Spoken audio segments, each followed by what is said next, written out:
न तो नरेंद्र मोदी की सभा में थी और न ही राहुल गांधी की।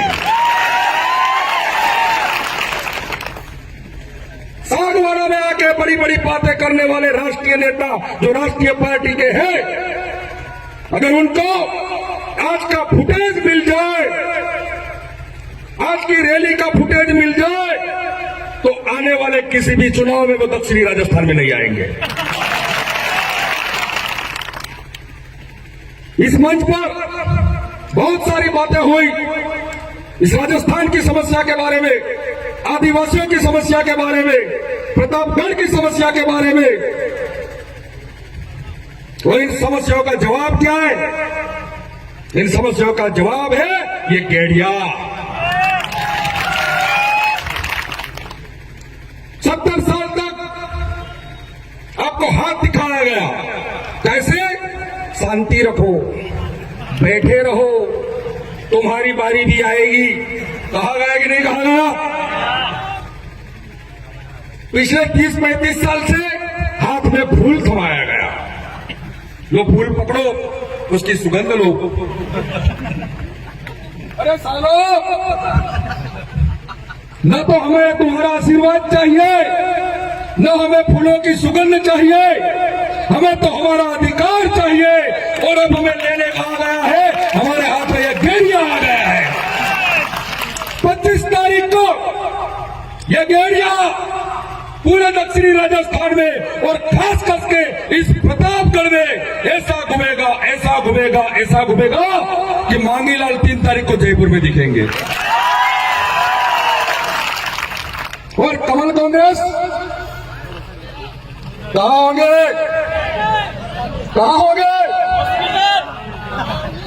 उनकी बड़ी बड़ी कोठियों के बाथरूम में छुप जाएंगे। देखिए, आप लोगों ने आज इस प्रतापगढ़ विधानसभा क्षेत्र में मांगीलाल जी के समर्थन में आके ये साबित कर दिया है कि अब देश के आदिवासी को स्वतंत्र राजनीति करने से कोई नहीं रोक सकता। ये हमारी 77 सालों में ये हालत क्यों हुई, यहां मंच पर सभी वक्ताओं ने बताया होगा। मैं लंबी बात नहीं करूंगा, मैं तो सिर्फ यही बात करूंगा, इस गेड़िए की ताकत को पहचानो, इस गेड़िए की ताकत का उपयोग करो और राजस्थान की सरकार कौन बनाएगा वो तय करो। अभी अपने प्रदेश अध्यक्ष महिला साहब कह रहे थे कि आदिवासियों की, भारत आदिवासी की सरकार बनने जा रही पार्टी की, वो कैसे बनने वाली है वो मैं भी बताता हूं। एक बात तो उन्होंने बता दी कि ट्राइबल एडवाइजरी कमेटी का चेयरमैन तो आदिवासी, भारत आदिवासी पार्टी का बनेगा। वो एक संवैधानिक बात है, वो शायद आप सबकी समझ में नहीं आएगी, लेकिन दूसरे किसी तरह से हम सरकार बनाएंगे वो मैं आपको बताता हूं। मैं 3 दिन डूंगरपुर में था, ये आजाद भाई कलासवा मायाबेन है यहां पर, वहां के अखबार में, परसों के अखबार में खबर लिखी गई थी अखबार द्वारा कि दक्षिणी राजस्थान की 17 सीटें में से 14 सीटों पर भारत आदिवासी पार्टी जीत रही है। अखबार वाले 14 कहते हैं, हम तो सत्ता पर दावा करते हैं। और अगर उनकी बात मान ले, उन 17 सीटों की बात, उनकी 14 सीटों की बात मान ले, तो एक बात तो तय है कि जयपुर की गद्दी पर कौन बैठेगा वो हम तय करेंगे। 70 साल में 1950 के बाद पहली बार राजस्थान में ये मौका आएगा कि राजस्थान की सरकार कौन बनेगा वो आदिवासी तय करेंगे।